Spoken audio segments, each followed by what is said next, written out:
नमस्कार बच्चों, BSR classes के एक और वीडियो लेक्चर में मैं हूं सागर मिश्रा।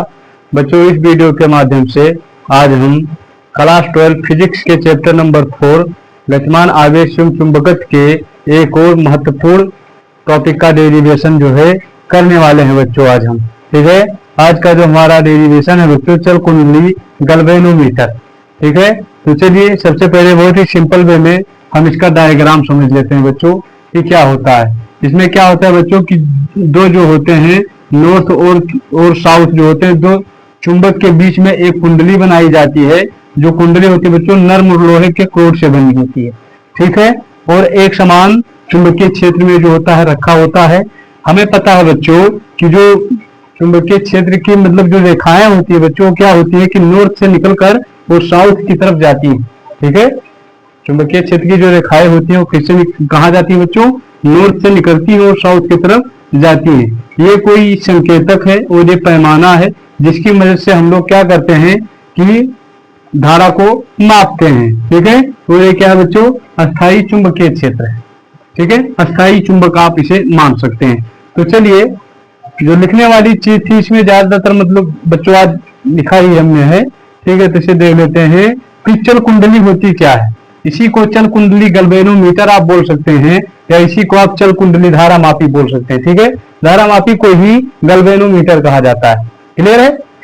तो चल कुंडली धारा मापी वह यंत्र है जिससे बहुत कम विद्युत धारा का पता लगाया जाता है बच्चों। ठीक है, कम से कम विद्युत धारा का पता हम लोग बहुत आसानी मतलब आसानी शब्दों में लगा लेते हैं। वो क्या है, चल कुंडली धारा मापी की वजह से। ठीक है, और उसकी माप की जाती है। ठीक है, बहुत कम से कम धारा का हम लोग पता लगा लेते हैं और चल कुंडली धारा मापी की मतलब मदद से हम लोग उसका माप कर लेते हैं। ठीक है, रचना में बच्चों देख लेते हैं कि इसमें तांबे के तारों से लिपटी हुई एक कुंडली होती है। ठीक है, तांबे के तारों से बच्चों लिपटी हुई क्या है, एक कॉइल है, एक कुंडली होती है। क्लियर है। तथा यह कुंडली दो शक्तिशाली चुंबकों के बीच में रखी होती है। जैसा कि मैंने पहले ही बताया था कि देखिए आप, एक नॉर्थ है एक साउथ, दो शक्तिशाली चुंबक है जिनके बीच में कुंडली जो है वो रखी गई है। ठीक है, उसके बाद में जिसके ध्रुव n वायस नॉर्थ और साउथ हैं, इस कुंडली से एक संकेतक लगाया जाता है बच्चों। ये देखो, ये जो है ये वाला ये लाइन जो दिख रहा है क्या है, संकेतक है। ठीक है, संकेतक लगाया जाता है तथा पैमाने की सहायता से धारा का मापन किया जाता है बच्चों। ठीक है, धारा लो होगा तो क्या होगा, सुई यहाँ थोड़ा और बढ़ेगा, यहाँ थोड़ा और थोड़ा मतलब ऐसे करके जो होता है 15 वोल्टेज 20 वोल्टेज 5 वोल्टेज जो होता है इसी तरीके से बताता है। ठीक है, मापन किया जाता है। सिद्धांत में यदि हम लोग कुछ लिखना चाहें तो इसके सिद्धांत में बच्चे लिख सकते हैं कि जब किसी धारावाहक कुंडली को चुंबकीय क्षेत्र में रखा जाता है। ठीक है, मान लो कोई कुंडली चुंबकीय क्षेत्र में रखी हुई है जिसमें जो है धारा प्रवाहित किया जाता है। ठीक है, तो जब धारा इसमें प्रवाहित करते हैं हम लोग बच्चों, तो क्या होता है, इसमें जब धारा प्रवाहित होता है तो इस पे एक बल आघूर्ण कार्य करता है जिसकी वजह से वह कुंडली क्या होता है, घूमने लगता है। बच्चों हमने बताया था आप लोगों से इससे पहले वाले वीडियो में कि समान चुंबकीय क्षेत्र में आयताकार विद्युत धारा पास पर जो बल आघूर्ण था। ठीक है, हमने उसमें बताया था ना कि जब धारा प्रवाहित होता है तो किस तरीके से जो है कुंडली घूमती है। ठीक है, तो वही चीज यहाँ पर होता है कि जब हम लोग क्या करते हैं उस कुंडली में धारा प्रवाहित करते हैं बच्चों, तो जो कुंडली होती है वो घूमने का प्रयास करने लगती है। क्लियर है।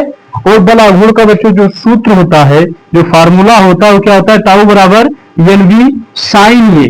ठीक है, साइन थीटा होता था तो साइन मतलब क्या लेंगे कि थीटा बराबर 0 डिग्री ले लेते थे, तो क्या होता था वो कर जाता था, तो क्या होता है टाउ बराबर NBI। ठीक है, ये क्या होता है, एक समान चुंबकीय क्षेत्र आयताकार विद्युत धारा पास पर बल आघूर्ण। ठीक है, हमने इससे पहला वीडियो बनाया था, पिछला वीडियो हमारा था बच्चों, और उसमें हमने बहुत डिटेल में इस चीज को समझाया है। ठीक है, तो ये क्या होता है, टाउ क्या है बच्चों, टाउ में बल आघूर्ण होता है, और n क्या है, नंबर ऑफ फेरों की जो संख्या होती है बच्चों वो क्या होती है, फेरों की संख्या क्या है, n है। b क्या है, चुंबकीय क्षेत्र है। ठीक है, और I धारा है, ये जो है वो क्षेत्रफल है। तो बस इस वीडियो में इतना ही। यदि ये वीडियो पसंद आया हो तो प्यारा सा लाइक कीजिए, यदि नए हैं तो चैनल को सब्सक्राइब कीजिए और कमेंट में जो बच्चों जरूर बताइए, और हाँ, इसे स्क्रीनशॉट कीजिए तथा मतलब इसका नोट्स बनाइए। इसी टॉपिक से मतलब मिलता जुलता क्वेश्चन और हम लेकर आएंगे बच्चों, ठीक है, जो अगले वीडियो लेक्चर में। ठीक है, तो हम मिलते हैं ऐसे ही मजेदार वीडियो के साथ। जय हिंद, जय भारत।